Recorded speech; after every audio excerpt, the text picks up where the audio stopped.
ಶ್ರೀ ರಾಮನಗರ ಜಿಲ್ಲೆಯ ಚನ್ನಪಟ್ಟಣ ತಾಲೂಕಿನ ಗೊಡಗೇರಿ ಪುಣ್ಯಕ್ಷೇತ್ರ ಎಂದು ಹೆಸರುವಾಸಿಯಾದಂತಹ ಚಾಮುಂಡೇಶ್ವರಿ ದೇವಸ್ಥಾನವನ್ನು ಇಲ್ಲಿ ಕಾಣಬಹುದು.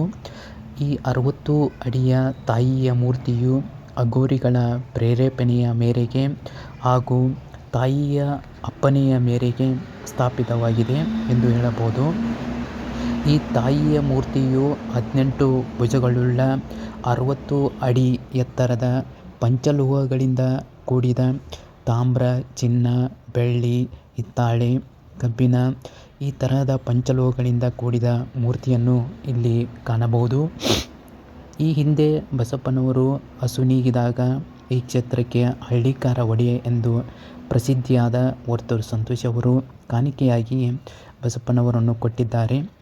ಈ ಕ್ಷೇತ್ರಕ್ಕೆ ಭೇಟಿ ನೀಡಿ ನಿಮ್ಮ ಸಮಸ್ಯೆಗೆ ಪರಿಹಾರವನ್ನು ಕ್ಷಣಮಾತ್ರದಲ್ಲಿ ಕಂಡುಕೊಳ್ಳಬಹುದು. ಈ ತಾಯಿಯ ಮಹಿಮೆ ಎಷ್ಟು ಇದೆ ಎಂಬುದು ಈ ವಿಡಿಯೋ ಮುಖಾಂತರ ನೋಡಿದರೆ ಕಾಣುತ್ತೆ ಎಷ್ಟು ಜನ ಸಾಗರವೇ ಹರಿದು ಬಂದಿದೆ ಎಂದು.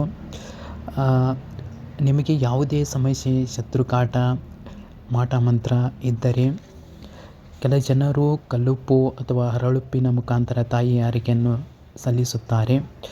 ಈ ಕ್ಷೇತ್ರದಲ್ಲಿ ಆಂಜನೇಯ ಮೂರ್ತಿ ಜೊತೆಗೆ ಇಲ್ಲಿ ಚಕ್ರದ ಆಂಜನೇಯ ಮೂರ್ತಿಯನ್ನು ಇಲ್ಲಿ ಕಾಣಬಹುದು.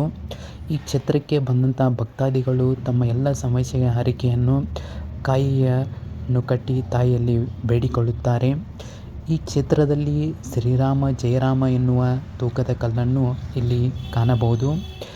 ಇಲ್ಲಿ ಬಂದಂಥ ಭಕ್ತಾದಿಗಳು ಅನ್ನ ಸಂತರ್ಪಣೆ ಮತ್ತು ಅನ್ನ ಪ್ರಸಾದದ ವ್ಯವಸ್ಥೆಯೂ ಕೂಡ ಇದೆ ಎಂದು ಹೇಳಬಹುದು.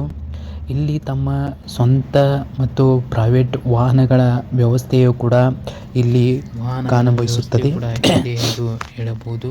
ಇಲ್ಲಿ ಹರಕೆ ಕಟ್ಟಿದ ಭಕ್ತಾದಿಗಳು 3 ವಾರ ಅಥವಾ 9 ವಾರ ತಾಯಿಯ ಸನ್ನಿಧಿಗೆ ಬಂದು ತಾಯಿಯ ದರ್ಶನವನ್ನು ಪಡೆದುಕೊಳ್ಳಬೇಕು.